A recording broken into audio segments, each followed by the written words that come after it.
ঢালিউড অভিনেত্রী অপু বিশ্বাস বর্তমানে অভিনয়ের থেকে নিজের ব্যবসায় বেশি সময় ব্যয় করছেন।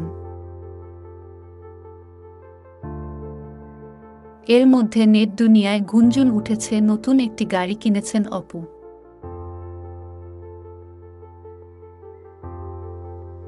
তবে অনেকে বলছেন হাভাল ব্র্যান্ডের জুলিয়ন মডেলের সাদা রঙের ৪৫ লাখ টাকার গাড়িটি নায়িকাকে শাকিব খান উপহার দিয়েছেন।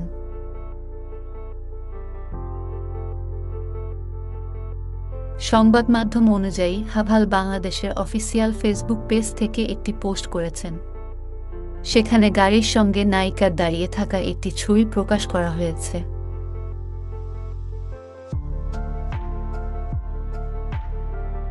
এ বিষয়ে প্রতিষ্ঠানটির সঙ্গে যোগাযোগ করা হলে আনুষ্ঠানিক কোনো বক্তব্য দিতে চাননি কেউ। অপু বিশ্বাস কবে গাড়িটি ক্রয় করেছেন সে বিষয়েও কোনো মন্তব্য করতে রাজি হননি। তবে নেটিজেনরা কেউ কেউ বলছেন অপুকে শাকিব খান গাড়িটি উপহার দিয়েছেন। যদিও এ কথার ভিত্তি নেই, তবু শাকিবের নাম উঠে আসছে।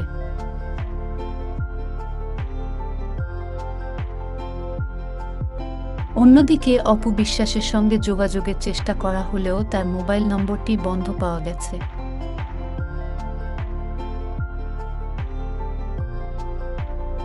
অপু বিশ্বাসকে সবশেষ দেখা গেছে লাল শাড়ি সিনেমায়, যেখানে তার বিপরীতে অভিনয় করেছেন চিত্রনায়ক সায়মন সাদিক।